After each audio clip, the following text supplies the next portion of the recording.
Hello, hello, hello, everyone, and welcome to Celebrate with L.A. Williams. My name is L.A. Williams, and I am so excited to be celebrating the one and only Mr. Reynaldo Piniella. Reynaldo, how you doing, brother? I'm good. Listen, it's a day of rest for me. Yes, This conversation is the only thing on my schedule. yes, I'm burning a new candle right now. yes, So I'm feeling luxurious, LA. I'll let yes, you know. exactly. I love that. Yes, day of rest. I mean, that's to Yeah, me, that is celebration. So I mean, it feels like it fits right into this conversation. exactly. Because you know how it is. We get in that hustle mode, we going nonstop, and then all of a sudden your body's like, excuse me, you ain't take a Exactly. break in how long? Exactly. Exactly. Exactly. I love that. Reynaldo, before I get into a sort of deeper introduction of you, I want to talk a few seconds about what Celebrate is and what it means to me, if that's all right with you. Of course. So this series is a manifestation of a moment I had as a very young theater student. I was like a teenager still at Alabama State University. And it was that thing where I went over to the theater building, bought a ticket, saw the show that was happening. And it was a play called Phaedra, directed by Dr. Tommy Stewart. And Reynaldo, it was one of those moments where I was like, oh my God, I was bitten, smitten, just completely overtaken, right? I was like, oh my God, what is this? I want to know everything. Um, but what I also remember about that experience was that I was like, I need to find everybody involved in this production and say thank you to them. Thank you for inspiring me. Thank you for giving me something to like hope for and look to and, all the things. And that was truly the beginning of what is now Celebrate. My need to say thank you to people whose work and whose energy does something for me. Cut to some years later, I'm living here in New York City. And I have this really, truly divine inspiration to start this sort of interview platform where I sit down with some of those people and kind of just talk to them and ask them about their journey and sort of what were some of the moments in their life where they were like, oh, whatever, something happened for me.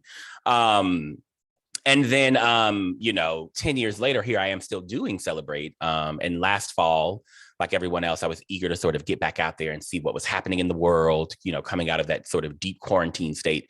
And I started to see shows and just wanted to go out and just like be supportive for the people who I feel are heroes, y'all who were just on the stages out there doing the work in the middle of still what is a pandemic or was a pandemic at that time, right?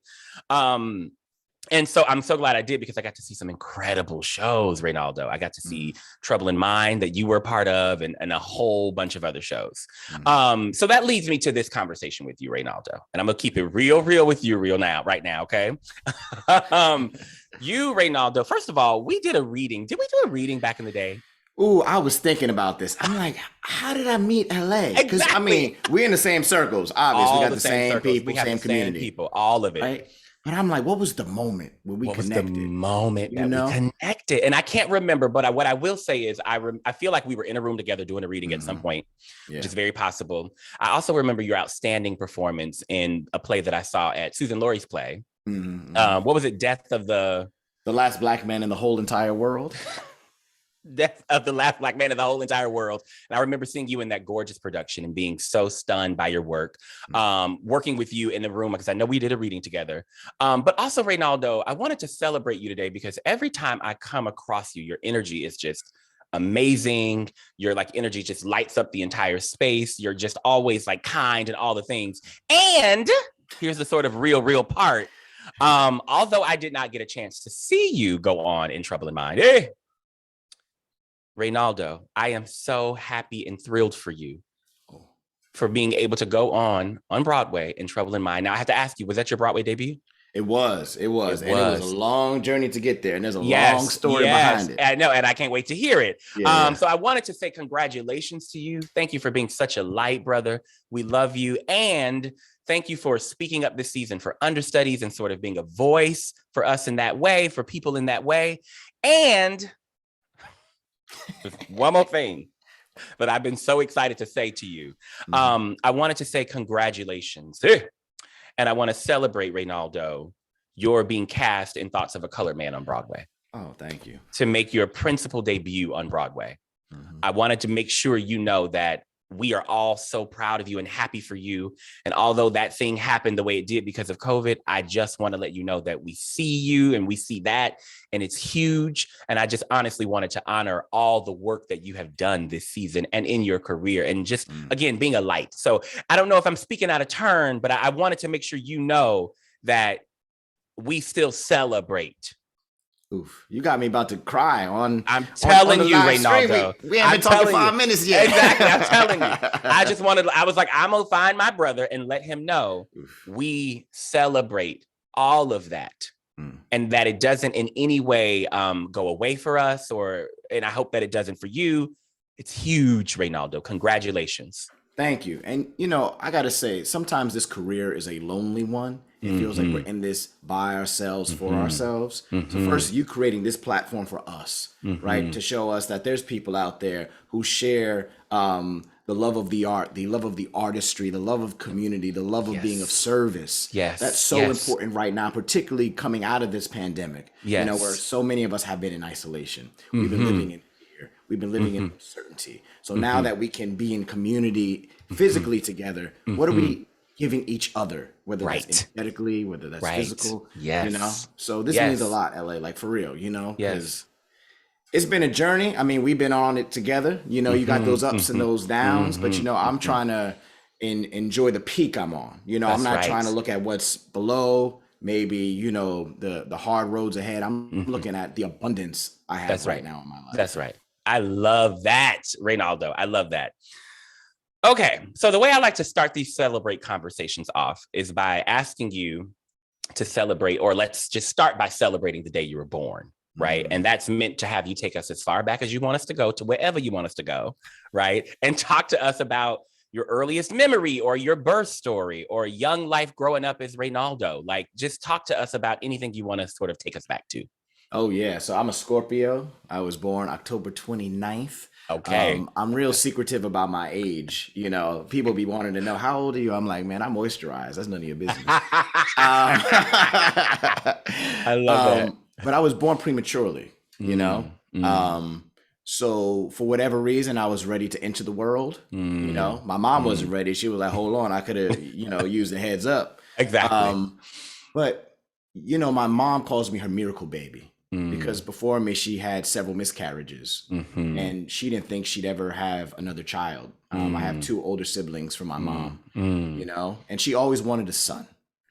She has her 2 daughters, which, she loves them. But there was something about having a boy. My mom grew up with a lot of brothers, and she was the only girl. So she's used to that male energy, and she's like, my brother's a hot mess, so I'm going to make my son the best version of himself he could be. He could be. Exactly.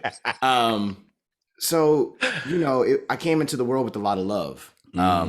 So my name was supposed to be Lorenzo, right? Which is actually now my middle name, right? So funny story. My dad's name, his middle name is Reynaldo, right? So my mom, pushes me out into the world and she passes out. Right. So then the nurse asked my dad, what do you want to name your son? So he's like, I want to name him Reynaldo. So my mom wakes up and she's like, hold on. We didn't agree on that. Right. So my dad's like, my bad. We could change it now. But she's like, forget it. So that's how I became Reynaldo. In some way for my dad, he wanted to carry on, his legacy, because his name is Jorge, which is my grandpa's middle name. So there was something about that lineage, that genealogy, those ancestors that he truly wanted to carry on into me. So, I entered the world with, I guess you could say, a lot of expectations, with a lot of hope, because people saw I had the potential to be a light for my family. My family carries around a lot of generational trauma, a lot of generational scars and resentment. And I remember my first day of kindergarten, my mom telling me, son, you're my only hope. And what she means by that is, my 2 older sisters, had lives full of addiction, full of struggles, full of unrequited love. They both dropped out of high school. So my mom was like, I want you to be my first son to graduate high school. Mm, You know, mm, to some mm. people that seems like a really small goal, but to her that was everything. It was everything. Yeah. So the fact that I could not only graduate high school, I could get a degree and now teach at the Mhm, university level, you know, mhm, to give mhm, back, to be a mhm, service, to find the mhm. young Reynaldo and say, you too can be a light. Yes, Um, yes. yeah. So, you know, I know I took us on a little journey right there, but it all My feels God, I connected love to, it. you know, us Yes, getting us to this place right now. that's right. Absolutely, Reynaldo. Oh my God, let's keep going. I love it. Man. So, kindergarten. Mhm. Son, you're my only hope. That's beautiful. So talk to me a little bit more about growing up. You were born and then you were in the house as this special child, if you will. Mhm. What was it like just like every day growing up in the house as a 3, 4, 5, 6 year old, 7 year old, going to elementary school, that kind of thing? Yeah. I mean, I feel like my childhood was like on some sitcom type stuff, you know, because it was like every day, what's the shenanigans today? I like had Right. my uncle Warren, right? This dude was always eating like the most exotic foods, you know, for a little kid like me. So he always had the octopus and the Mm-hmm. eggplants, and he had all kind of kimchi and fermented foods. And I'm like, look, where the chicken fingers at? I ain't trying to eat none of this stuff right here, Right. right? Exactly. But for me, it was like it was full of love. You know, Mm-hmm. it was truly like a childhood by committee because like my mom and dad were hustling. They're like, look, Mm-hmm. we did not grow up with a lot. We want to Mm-hmm. give our son everything he wants. Mm-hmm. You know, if he Mm-hmm. wants the new Nintendo, the new PlayStation, we'll find a Mm-hmm. way to make the money and Mm-hmm. get that to him. So Mm, sometimes, you know, mm, my sister would watch me growing up. Sometimes it was my uncle, my cousins. mm, mm, So it was all of this, you know, black love, you could say. mm, But you know what I was missing was my dad's family. You know, mm, my dad, he's a Puerto Rican and Cuban mhm, man, mhm, and for whatever reason, his family excommunicated him. You know, mm, some of them felt some type of way about him having a child with a black woman. mm, You know, certainly my dad had his own struggles with addiction. mhm, So to this day, I don't have that connection mm, to, you know, that Latinidad, that other mhm, part of who mhm, I am, you know. mm, But as a mhm. young child, I wasn't looking at what I didn't have. I was Yeah, like, this abundance of love coming from my mom, this is what's building me. This is my foundation right here. yeah. You know, and I had some tests come up for Mm, me, you mm, know, like, you know, my dad, he was so present in my life. And then he was working in the trade center on 9/11, right? mm, mm, Um, and I remember he was never the same. Like it was mm, clear that like whatever he witnessed that day shifted him. mm, You know, him having mm, to walk home because the trains weren't running, mhm, covered in that dust, mm, um, talking about the people who didn't make it. Um, mm, And I remember as a young boy wanting to reach out to my dad to mm, tell him I love him, that mm, I can be someone he can lean on, even though mm, I'm a youngster. I don't have the vocabulary yet, mhm, but I know mhm, there's something I can give him that he needs right now. And mm, he's a mm, hug. mhm, Um, and it's one of my big regrets in life was I wasn't able to express that to my dad, you mm, know, because mm, you know he's still unpacking those wounds himself. mhm, mhm, Um, mhm, mhm, so you know, even at a young age, I knew that I could be a vessel of light for others. mm, You know, that's mm, really what I wanted. You know, the kids who were the ones who didn't have the friends, who were maybe bullied, those were my mhm, homies. Those are the ones I mhm, wanted to hang mhm, out with. mhm, You know, I just always wanted to be the connector. You know, mm, that was my role in life. I felt. mm, mm, Um, mm. and what was weird about that was, in some ways, when you lead with love and light, sometimes you know the devil tries to test you. Come on now, Right? Reynaldo. Come on now. Yeah. So it's for me, Mhm, it was like I'm trying to be this source of light in the world, and all of a sudden, you know, people want to diminish it. They want to put me in a box. They mhm, want to tell me mhm, that's not okay. mhm, They want to call mhm, me soft. They want mhm, to say, why you mhm, smiling so much? mhm, Why you mhm, laugh all the time? mhm, Right? mhm, So then all of mhm, a sudden I'm like, oh, I can't be me. mm, So who am I? And as a young boy, you telling them everything that he finds joy in is mm, not healthy and good for mm, him. mm, Um, so what happened is over time, I started to like recede into myself. You know, mm. instead of my light going out, it suddenly was going in. And yeah. Right. Mhm, mhm, And it stayed there for a long time. mm, And all of a sudden, that boy who was smiling, who was mm, laughing, he mm, was quiet. I was always the A student, the teacher's pet. All of a sudden, I'm on the verge of dropping out of school. All of a sudden, I'm wearing the same clothes every day because I don't care what I'm putting out into the world. Yay, God. Right. So you talk about, that experience you had with that show where you're like, I got to go and celebrate these people because they showed me what was possible with this art form, with this calling that I have. For me, I had a teacher, Miss Max, right? And Miss Max saw something in me. She saw the light was inside shining bright, but just for whatever reason, couldn't let itself out to be shared. So she pulled me aside and she said, I know you're smart. I know you have something to share. I'm not going to let you fail this class. I'm not going to let you drop out of this school. So I'm going to do whatever I can to make sure that you're the best student you could be. And she was on me and I resisted it. But to this day, that was the turning point in my life. That was Miss Max showing me that, oh, it's okay to be soft. It's okay to be vulnerable. It's okay to love. It's okay to feel hurt. It's okay to be there for others. It's okay to be selfless. And Ms. Max actually was the one who introduced me to theater because she's like, you have this ability to tap into humanity. See what other people need.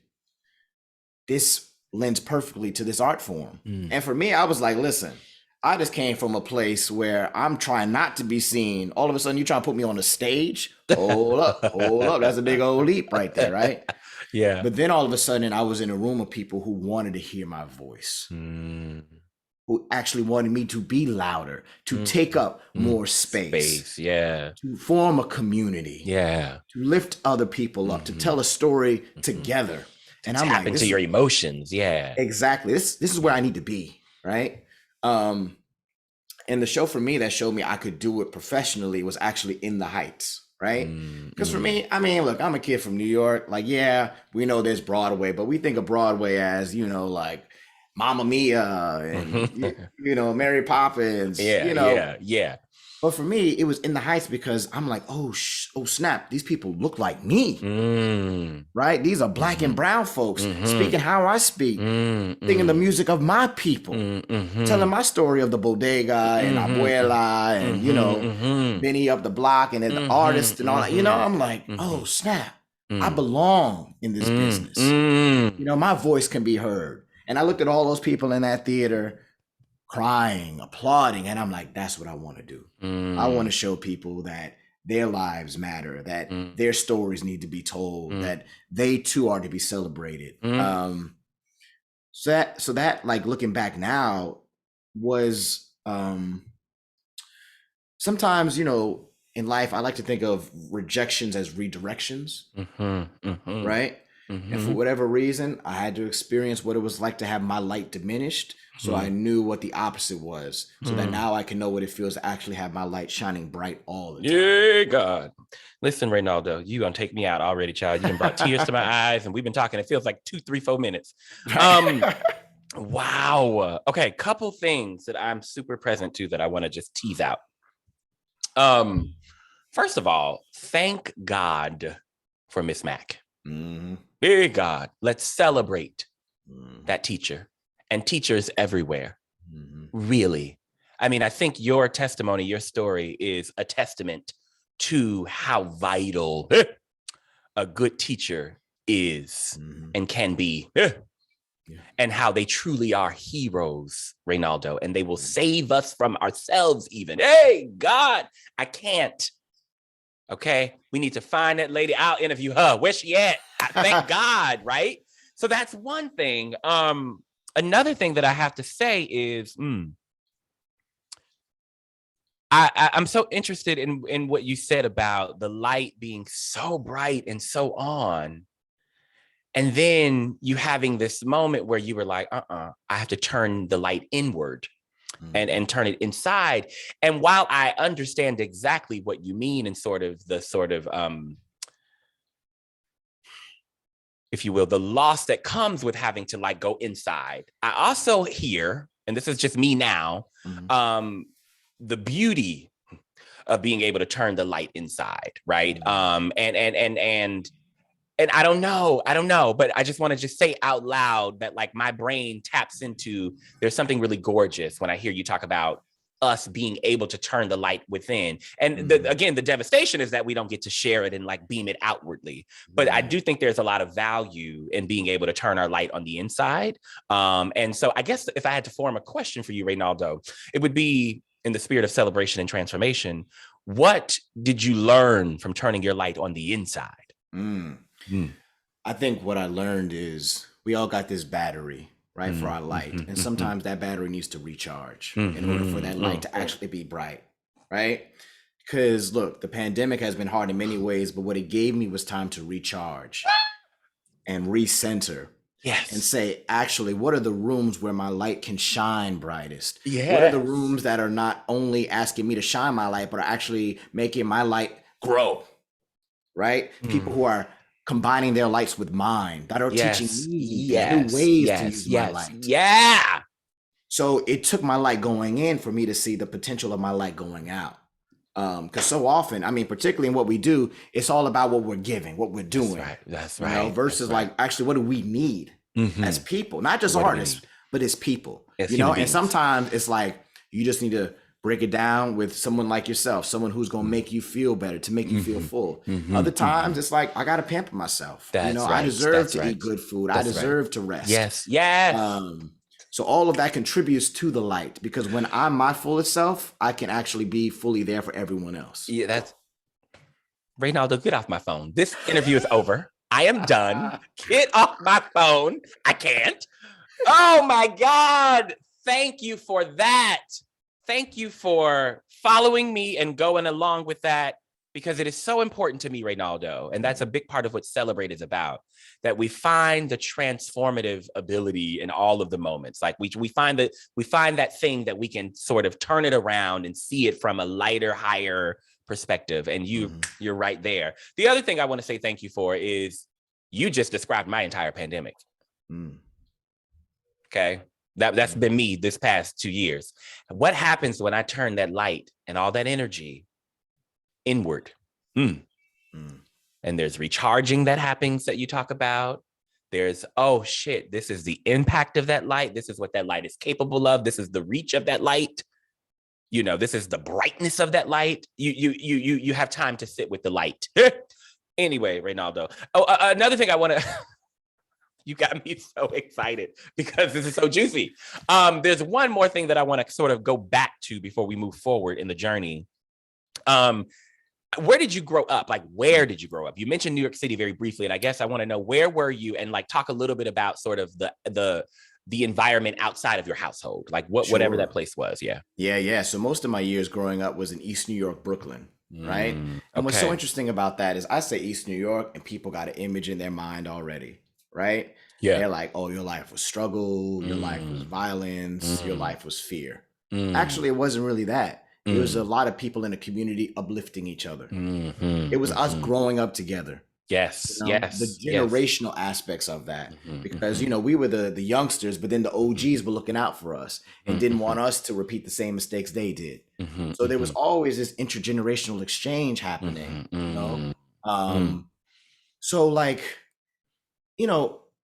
I when I reflect on my years in East New York, what it was like, I was excited to come home from school every day because I knew I was going to receive love from my community, right?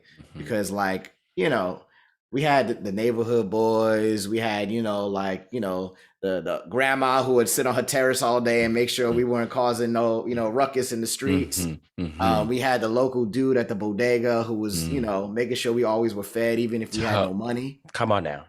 It was, like everybody was just a part of that same ecosystem. You know what I mean? Because we all understood, like, listen, we all getting by, we all taking things day by day. We may not have all the abundance in the world, but actually when we work together, we can have anything we want. Hey, God.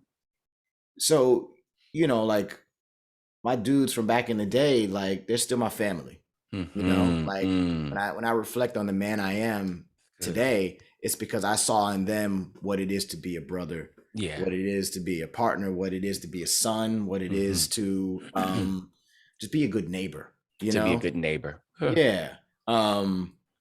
So, my mom and dad ended up separating when I was in middle school. And my dad moved to Corona, Queens. Mm. Right. So what was interesting about Corona was that it was so steeped in, Latina culture, so you had the Puerto Ricanos, the Mexicanos, the Colombianos, like you had all those people. So it was like, I'll go to East New York where, it's predominantly Black neighborhood and I'm getting love, but then I'm getting a different kind of love in Corona. Right. So I was getting this different mix all the time. And that's what I really think of my life as, almost like not necessarily a gumbo or sofrito, but certainly sort of like this mixture of energies that's making my light change color. Right.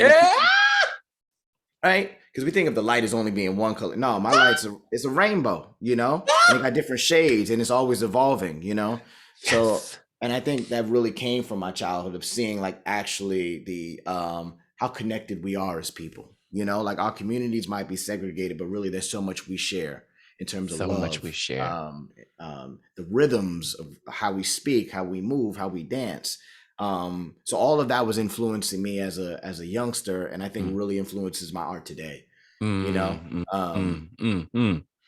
Because I truly think it's like it's part of my mission of showing people that like people equate East New York with all these negative things, but actually it's a place if you go where people got love, like there's people who have been hurt there, there's people who struggling day by day to get by, but they doing it with love. Yay, God, Reynaldo, yes. That's so, you got to better make me curse. I'm trying not to curse. I'm trying to keep it real cute on this thing, child. But yes, right? The love that you talk about, the community, and I love what you say when you talk about just the togetherness of it and how we raise each other and we grow together. I just appreciate that so much. And I follow you. I know exactly what you're saying. You kind of already touched on this, and I swear we're going to move forward after this. But I was going to ask you to just sort of tease out a little bit about growing up as a mixed person. You talked about having a Latino father and a Black mother. Like, I'm just curious if there was anything from that experience, which again, you just touched on a little bit, that you look back at now and you go, thank God for that, or that was something that I had to really get through. Yeah. When I reflect on growing up mixed, I think it actually helped me be a connector more, right? Because for whatever reason, New York City is one of the most diverse places in the world, but people segregate themselves, right? They segregate themselves in the theater world, right? Absolutely. Come on now. Right. That's right. And I'm like, why is that? That's a separate conversation. That's a whole nother conversation. A whole nother conversation. But for me, it was like, no, I'm living between these communities, right? How can we come together? How can we actually chill together? We all love the same things, So for me, it actually helped me move between communities, Yeah, I'm with, my Black folk here. I got my, my Dominican people here. I got my theater friends here. I got my athletic friends. Let's all be together, I think, growing up mixed gave me a great appreciation for what happens when we truly love and respect the intersectionality of our identity as Black and brown people. Yeah. Right. Yeah. And like, sure, like growing up light skinned, people like you the pretty boy, you soft, all of that.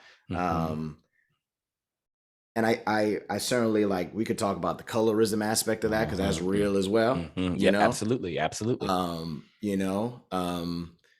But for me, I was like, yeah, I'm soft. You know what I mean? Yes. This is who I am. And it's not a bad thing. That's right. You know what I That's mean? right. That's right. That's right. Because ultimately, like, yeah, I'm a crier. Yeah, absolutely. I'm vulnerable. And it's That's okay for a mixed race boy to do that. That's right. Hey, my God, on today. Oh, Reynaldo, thank you. This is the second or third time I've heard you use that word soft, and I'm so grateful for it because I want to just take a moment for all of us everywhere to celebrate softness and vulnerability, and especially softness and vulnerability among men identifying people. Yeah. It's just something that is not celebrated. It is not talked about. It is not owned. And it is not necessarily even allowed. And I just love that you are tapped into that. Reynaldo. And I also will say, you talk about feeling like a connector and finding your sort of function in that space of like bringing folks together. I've always in my run-ins with you over the years felt included in the moment. You know, I feel that intrinsically from your energy. Let me get off this phone, child.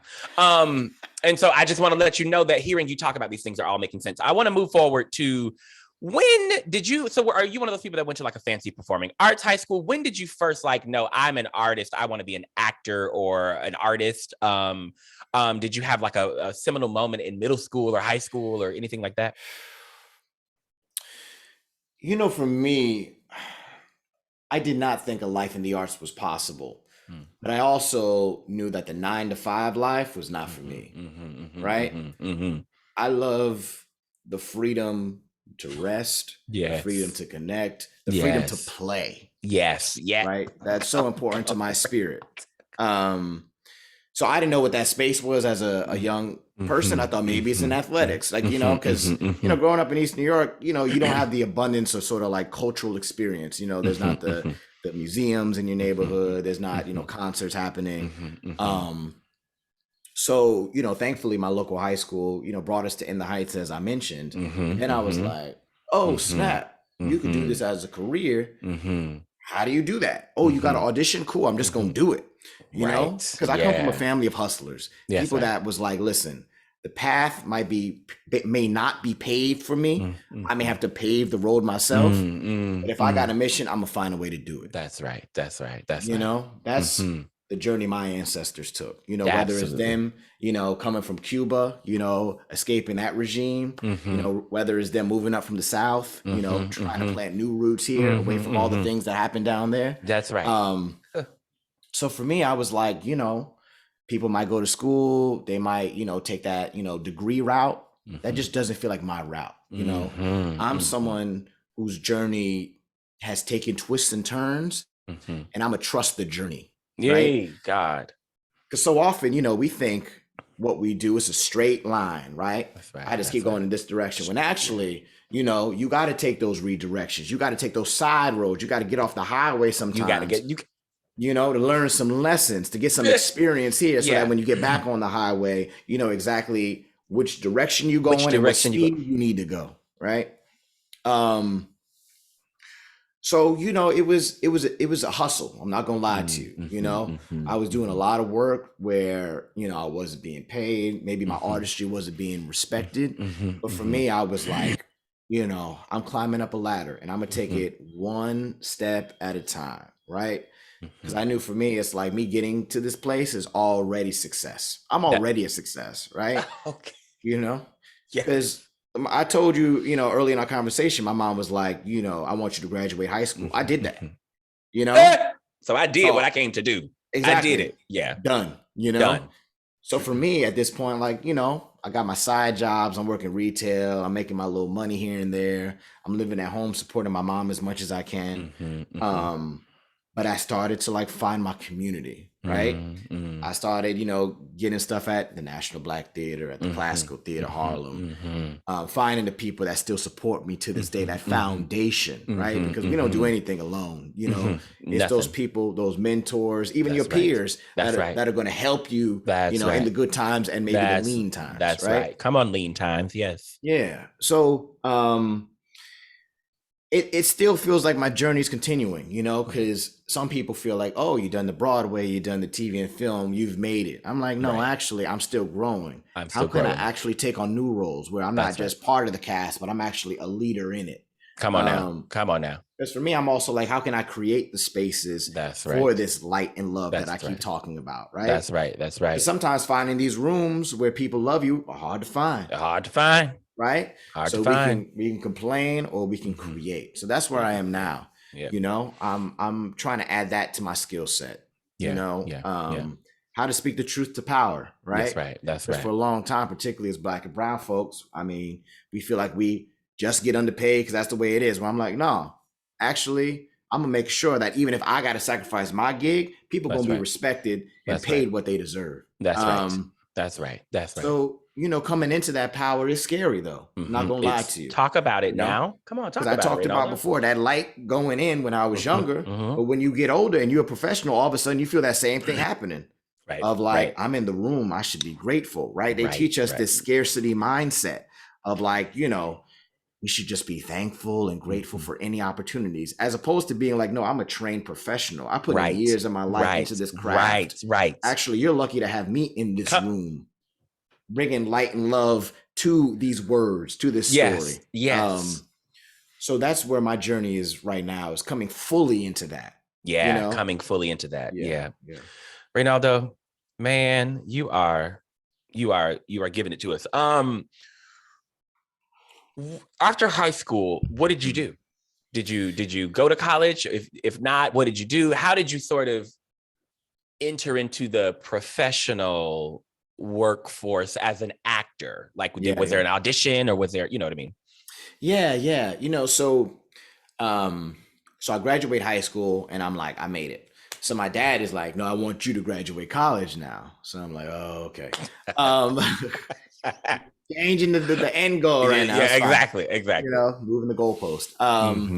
So I was already like money minded, in the sense of, man, I'm doing this profession that maybe, isn't going to be financially viable for a long time. Maybe taking on all this debt isn't the best thing for me. Right. I don't know what wisdom I had at, 18 years old, but now I'm like, thank goodness. Yes, right? I know. Yeah. Because I'm living debt free right now, which has been just like so freeing, and I know it's not something that many people can achieve, but I'm hoping to be a testament to people that you can do it. That's right.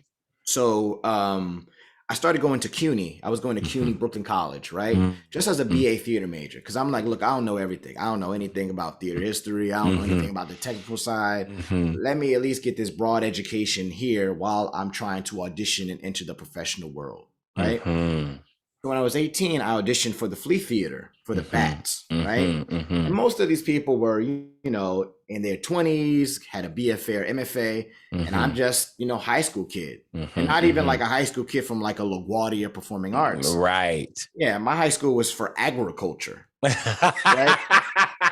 They had us out here in the dirt with the animals. Right? Man, that's a whole different story. That's right there. Another story. Right. You're like, there's a chicken in the hallway. Okay. Okay, just another day at the school. Lizards. Another day.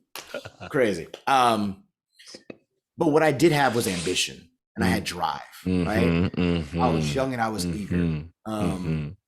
So for me, the Flea and the Bats became sort of like my first training ground, because I learned by osmosis. Right. I'm watching these people who went to all these great drama schools, and I'm in rooms with great directors, and I'm taking a master class with Andre DeShields. And I'm like, oh, these are things I can add to my skill set, right? These people are actually making my light grow stronger. So I was doing that for a few years, and I'm like auditioning for other projects. I'm starting to make connections and community in the acting world. And then I hit a point where, we got these gatekeepers. People that, you want to get in the room with them, you gotta, have representation, or go on to a certain school, right? Totally, yes. So I'm like, listen, I need an agent. How am I gonna do it, right? So I spent an entire day on IMDb Pro, and I found every email address of every New York City agent there is, and I emailed all of them, right? And after I sent like 200 emails, 5 people get back to me, and one person wants to sign me, and that person's still my manager to this day, right? Because what she saw in me was a young man who saw the power in the profession, who wasn't doing it because he wanted to be on a billboard, who wanted to have the money and cars and all that, but actually saw the power in storytelling. That's right. How it can be a way to connect, a way to shine light on people who maybe feel unheard or who are unseen. So, it sounds crazy now, but my first 2 auditions with that rep, I book, right?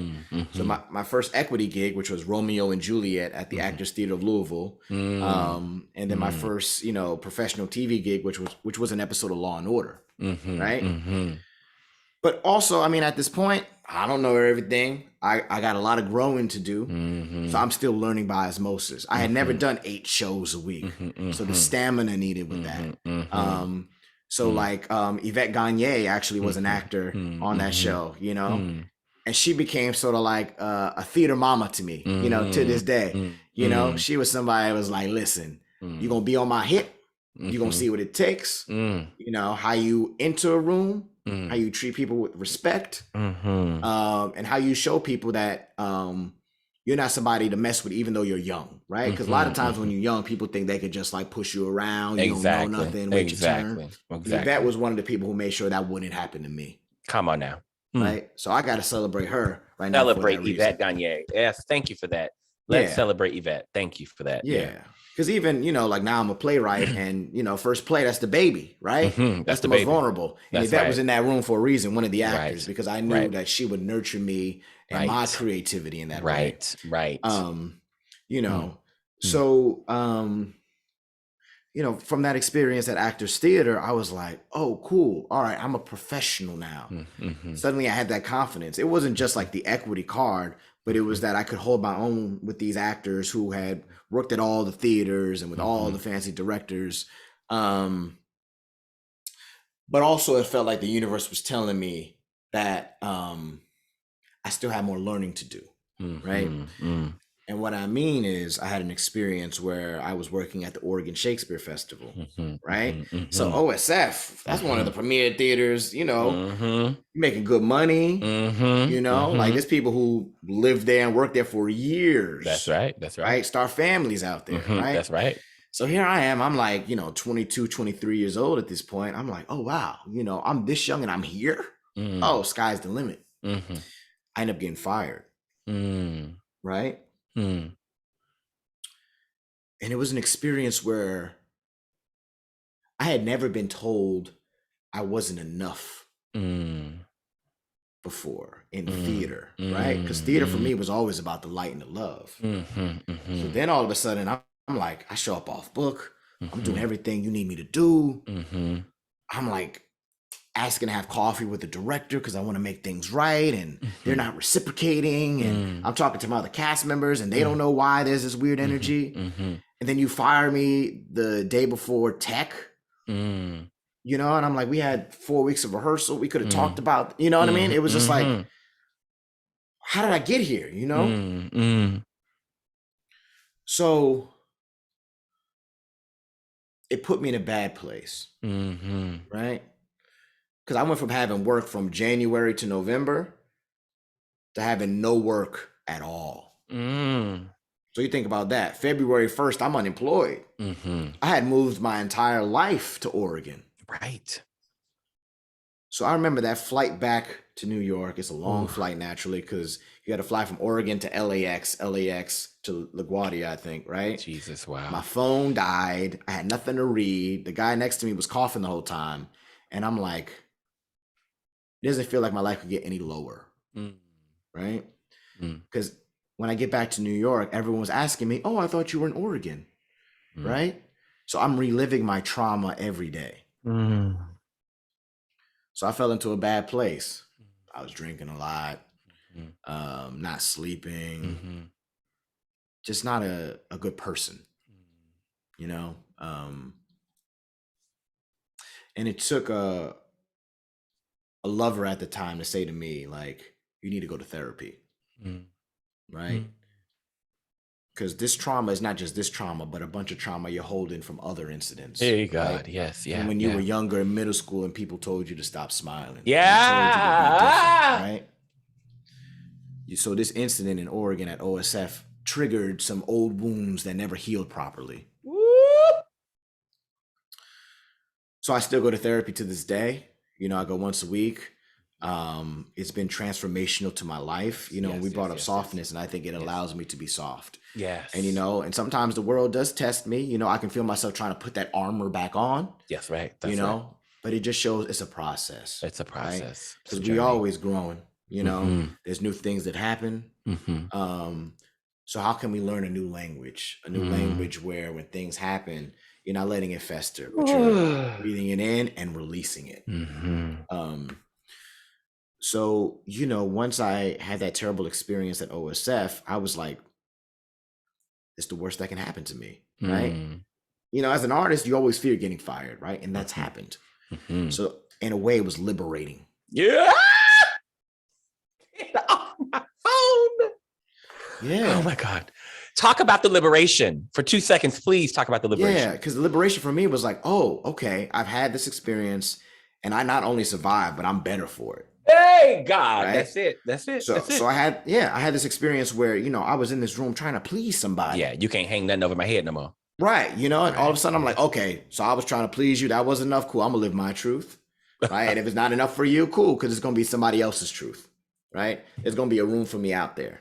That's right. That's, you know, so like, you know, an example that, you know, certainly is on people's minds because people have been asking me about it is like Thoughts of a Colored Man. Right. Let's talk about it. You know, I did that show out of town, not even out of town. I did numerous readings of that play. Right. Talk about it. So to connect it back to the start of my journey, the same cast and director who cast me at the Actors Theater Louisville was the same cast and director who cast me at Thoughts of a Colored Man, the reading of it when they were just developing it. Right. And they were like, he's your lust. Right. You know, the producers are like, so who else? They're like, no, he's the guy. He's the one. Right. So Kalari Casting, I got to celebrate them because they've been advocates of me for the longest. Right. Come on now. So I'm doing these readings of the show, and they asked me to do the world premiere out of town at Syracuse at Baltimore Center Stage, right? So I give my all. You know I have the respect of the producers, the playwright, the director. And during the pandemic, you know, news came out that Thoughts of a Colored Man was going to be the first show back when theater comes back, right? But then I found out that, you know, they wanted to cast an actor who is more established in TV and film than I am, right? So they just have a bigger audience, right? And the producer said to me, it has nothing to do with your talent. It has nothing to do with anything you did in the room because we know what you can bring on that stage, right? But we have an obligation, obviously, to sell tickets, and we feel like this person, you know, can help us do that, right? So they asked me to understudy the play, and I said no, right? Because I said for me, I'm like, listen, I know myself and I know my energy. And I know my energy in that room is not going to be the healthiest place for me, right? Because I'm living through the trauma of the pandemic and I need to heal from that first before I can be fully, right? So they asked me multiple times to understudy and I said no. You know, I need to take time to recharge, right? To turn that light inward, as we said. Oh, right? God. Right. Now, for many people, it's like, yo, you turn down a Broadway gig. That's, you know, when theaters shut down and you know you're going to have some money coming in, some good money coming in, right? And I'm like, but the money ain't enough. It's not about the money. Because if my light's in a bad place, what's the point of it all? Yeah. Because those bad habits I developed after OSF are going to come back. Reynaldo, I'm getting off this phone. Go ahead. Yeah, you know? So for me, it was like, I just need to take a step back in that way, right? I'm wishing y'all nothing but the best because I got mad love for everybody involved with that process. Just for me, this is what I need to do, right? For me, yes. So then, look, me saying no leads to a redirection because, you know, the director, Charles Randolph Wright, was developing a project about the Harlem Renaissance. And he needed, you know, someone to play like a Creole brother, right? So the producers of Thoughts of a Colored Man were like, you know, Reynaldo, we think he's great. You know, you should hire him. Did not know Charles at all. Had never crossed paths with him. So I do this reading with Charles and he's like, how do I not know you? Will you keep developing this project with me? So I end up doing multiple readings of this project about the Harlem Renaissance. And Charles gives me a call one day and he says, you know, I need an understudy for Trouble in Mind. Will you do it? Right? And I said to Charles, I'm like, listen, they asked me to understudy Thoughts of a Colored Man. I didn't think I was in a good place to do it. I don't think I'll be in a good place for Trouble in Mind either. Right? So I said no. So he says to me, what would make you say yes? What do you need? Right? And I was like, you know, I actually just need some time to get my life together. Right?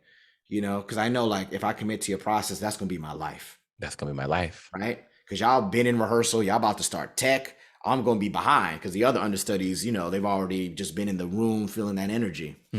So he's like, take the time you need. So he allowed me to take the time I need before I entered the room. Right? Yes. Yes.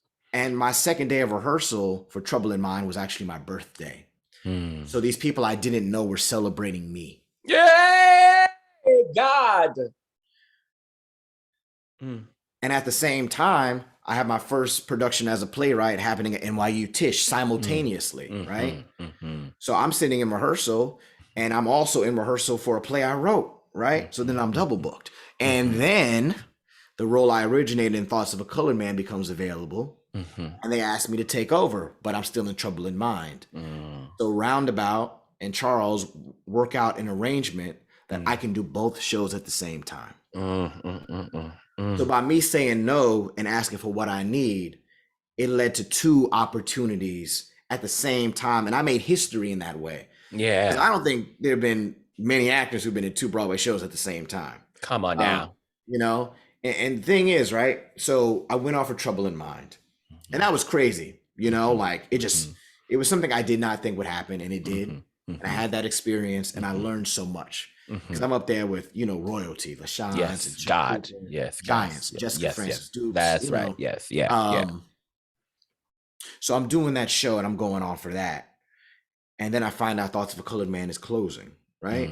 And the thing was, while I was so like upset for everyone who had built that show, I also knew I would be okay. Right? Because I had been through those trials before. Yes, God, yes. I had felt that loss. That's right. Oh, God. And at the same time, I was feeling the abundance of my moment in Trouble in Mind. Of like, you know, what blessing it is to be in 2 shows at the same time that have Black creative teams, about Black artists, about authenticity. This is everything I want as an artist. That's right. That's right. So, you know, I don't know if Thoughts is going to come back. You know, I certainly would love to be involved if it ever does. But at the same time, you know, it felt like the universe was putting me in a different place, you know? So as I sit and talk to you, I'm looking at all I've been doing in the meantime. That's right. That, you know, I probably could not have done if Thoughts was going on. You know, I certainly would have loved to have been doing that show. Totally, no doubt about absolutely. it. But at the same time, I look at all the new bridges I'm building. Right.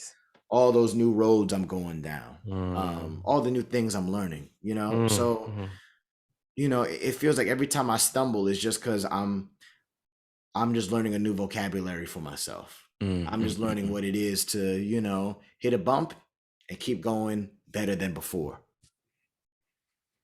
Yeah. I know I'm dropping a lot on you, LA. Listen, no, you are. And I am just feeling so like blessed to be able to sort of have all these amazing downloads of wisdom and just brilliant, healthy, powerful perspective.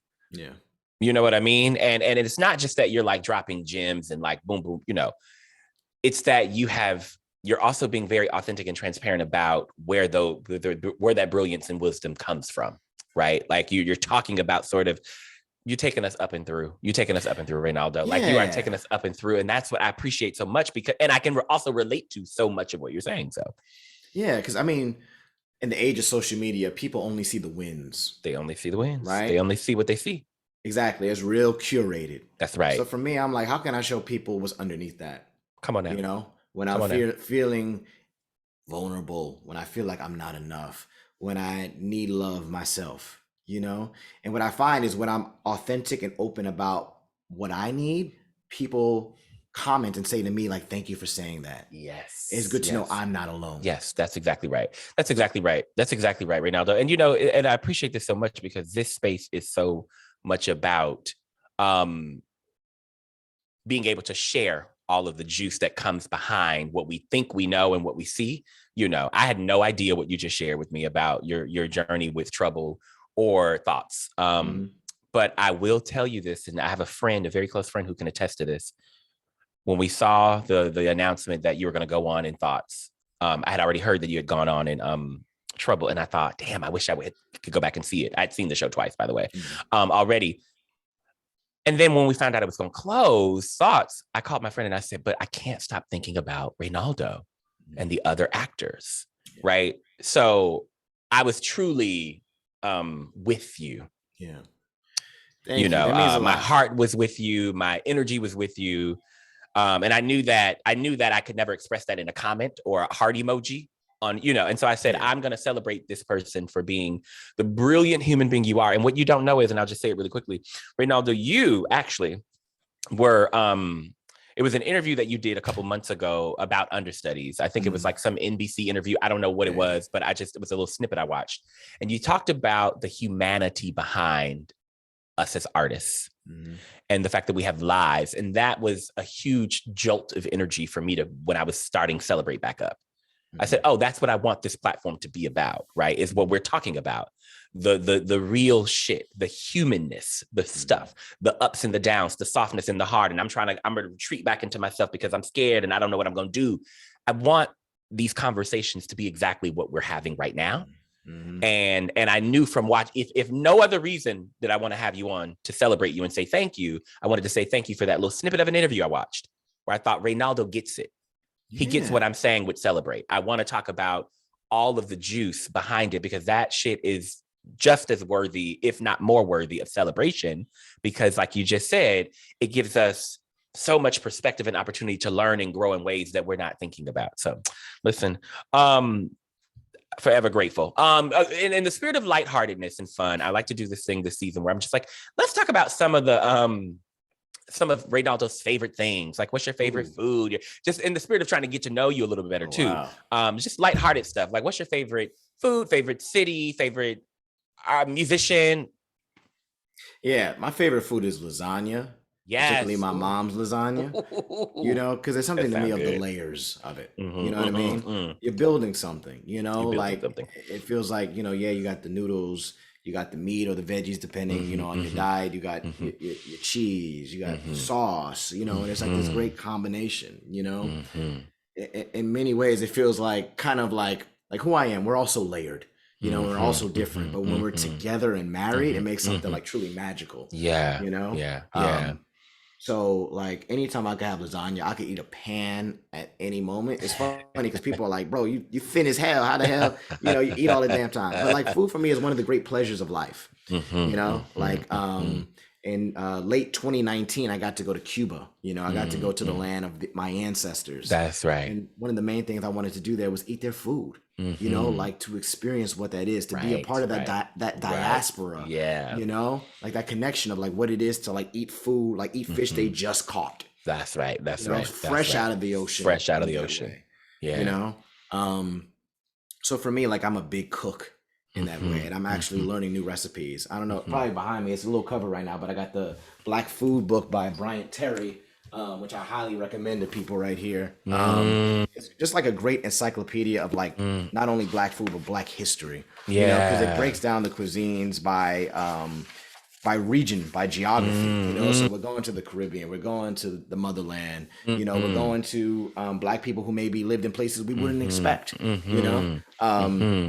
So for me, that feels like an extension of my humanity in that way. Because like there's the culinary arts, but at the same time, it's like. I think part of what we do is kind of like alchemy, like cooking, right? We add these different ingredients that maybe separately don't feel like they mesh, but then they do.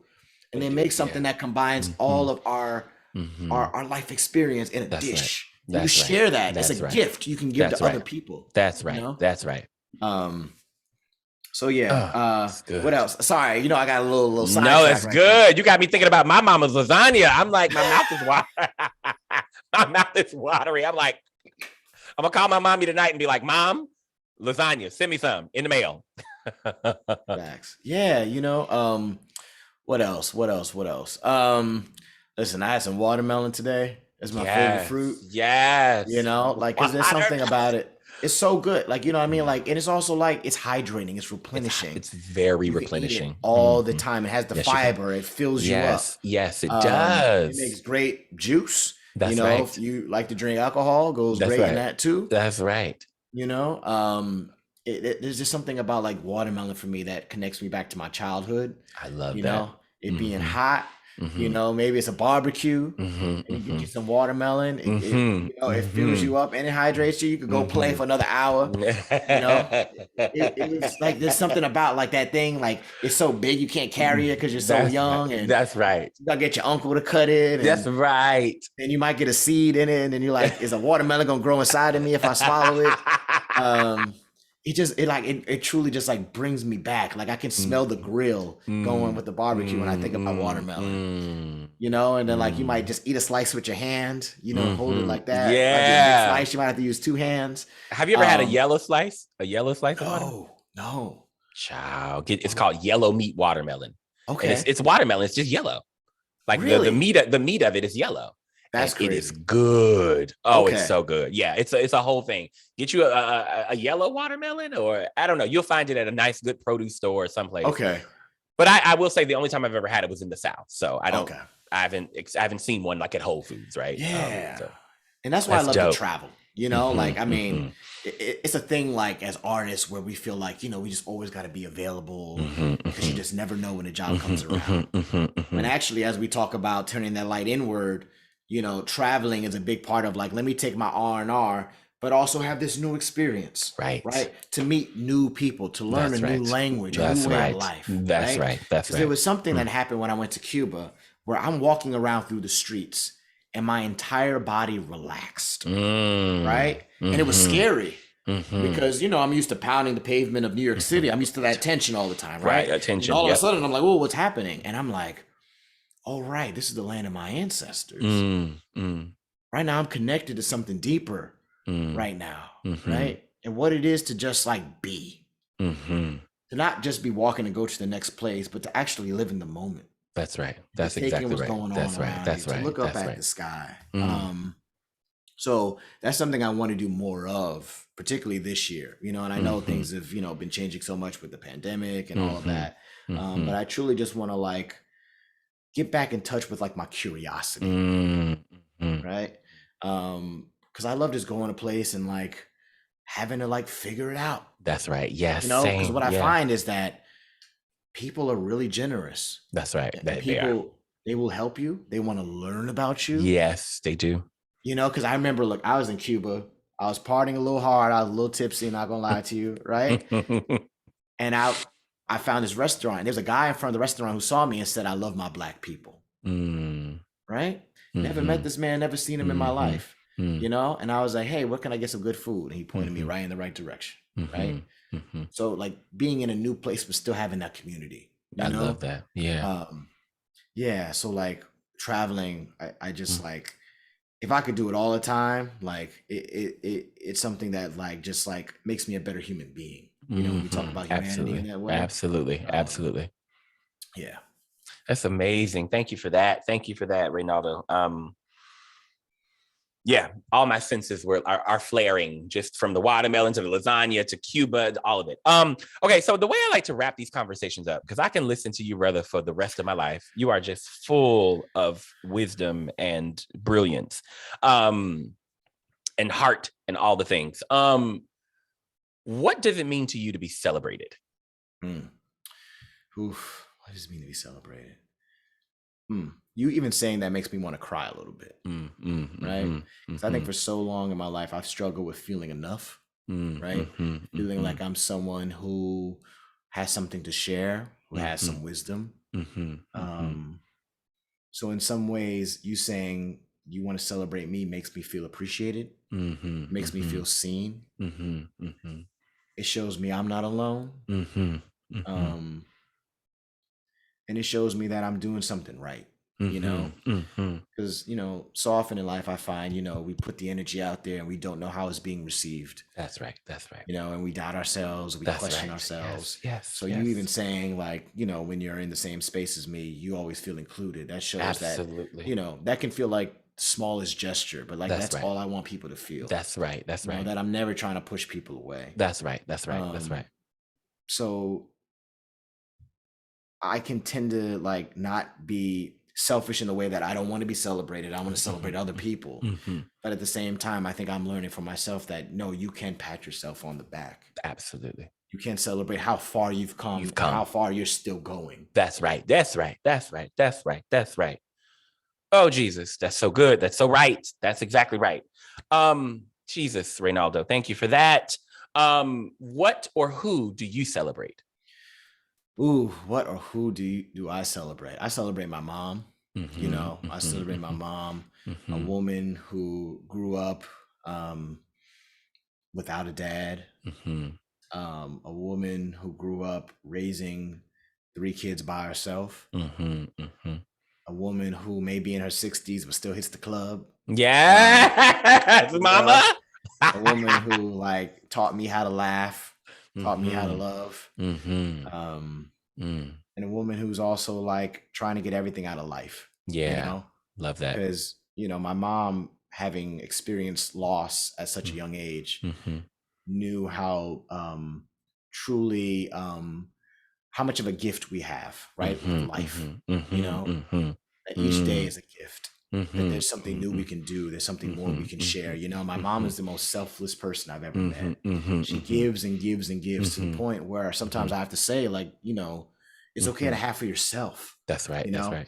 And my mom's middle name is Teresa because, she was born in a convent, actually. And the nuns gave her mother Teresa as a middle name, like Teresa, the name of her. So in a lot of ways, I celebrate my mom because I'm only here talking to you because she was the one who truly like showed. I'm trying not to tear up. My mom showed me that I am great. That I always was, and that sometimes it's so hard to live in that. Sometimes it feels like we got to make ourselves smaller. But my mom reminds me every day that that I'm great. Oh, mommy. Oh, thank you. I celebrate your mom too. I celebrate my mom, your mom, all of our moms everywhere. That is so vital and so important what you just said. Yes, please. If I could just say one more thing about my mom. My mom worked for as a correction officer for a long time, right? And the thing about her was she saw the fullness of these incarcerated men when no one else did. And some of the interactions I love the most is when I'm with my mom and they say, "Hey, yo, Miss P," right? And it's someone who was, incarcerated at the time my mom was working. And they say, "I got a job now. I'm doing this. I just want to thank you for being there for me, for looking out, Because she saw them as men. She saw them as people, human exactly. beings, men. And that was the thing, And that's who I learned from. When society wants to tell these men that they're not enough, that they should be in a cage, my mom was like, "Oh no, I'm gonna treat you with love, with the same love I would treat my own son." Hey, God. So that's the example I'm trying to live up to. Come on now. Oh, your mama, hearing you talk about your mom in that way makes you make so much more sense. Like your energy, like you say, the way you try to live and everything that you've talked about today. Reynaldo, my final question for you is, what do you do to celebrate you? Man, that's such a great question. What do I do to celebrate me? In LA, if I'm being honest, I don't know if I do celebrate me enough. I think I celebrate me with rest. I think I celebrate me by giving my body the best food, like giving myself space to laugh. But I think, it's the next step in my journey, I think, is learning what it is to celebrate myself, because I had a friend of mine, actually, Ryan Jamal Swain, a beloved actor in our community, who said to me, everyone knows you're great. It's just a matter of when you're going to learn that you're great yourself. Right? And sometimes we need those friends who speak that truth in that way. Absolutely. Yes. Right? And that was that realization for me of like, oh, wow. Like that's the next step for me of like truly coming into who I am. right? That's right. That's Because right. everything you're saying to me, LA, you know, you say these things to me and it makes me want to back away, right? And I think it's just because like I'm learning what it is to be fully me, right? And it's okay if that me changes because we always change and we always That's grow. right. That's right. You know, and I think in learning who I am, it's also learning how to celebrate myself. And I think this conversation with you is teaching me what that is. So thank you for that. Reynaldo. Oh, Lordy. I am so full. I'm nearly overflowing with gratitude and just thankfulness. And I'm just absolutely, I'm glad to hear that this conversation has been some food for you in the way that it has nourished me.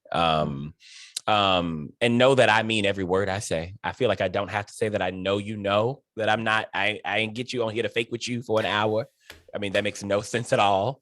So yeah, and thank God for Ryan and friends and community and brotherhood and me saying, let me reach out to Reynaldo, and you saying, yes, let me say yes to LA. And then we have sharing the space, you know. I'm just so glad and so honored and so grateful. And Reynaldo, you are just a light, my brother. You always have been. And I'm just thankful that I have the vocabulary now and the capacity even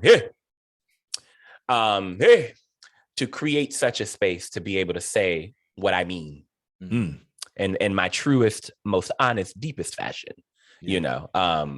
And this space could not be without all of you saying yes, you know, and trusting this space even. So thank you.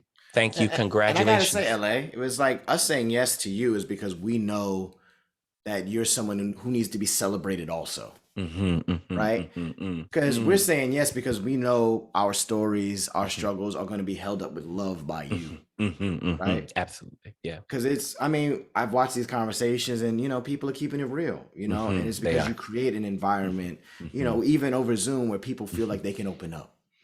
Absolutely. You know, because you're replenishing us. So listen, I got to find an opportunity to turn the tables around and celebrate you. So we're going to find that time. We're going to find the time. We're going to find the time. Even although I will say I feel celebrated every time I have one of these conversations. And every time you say yes, I love what you just said. Every time y'all say yes, I feel celebrated. Yeah. I feel lifted. I feel supported. And I can't wait to have my little celebrate interview, my official. People keep asking me about it, but I know that I feel so full and so celebrated every time someone says yes and every time I have one of these conversations. So thank you, brother. I love you, Reynaldo. Congratulations on everything. Thank you for walking us through your incredible journey. And I'm so excited about everything going forward for you and for me, for all of us. And thank you, brother. Yeah, thank you. All right. All right. We'll talk again soon. Until next time, we'll do Celebrate 2.0 or something. We'll see. All right, Reynaldo. Thank you, brother. Take care.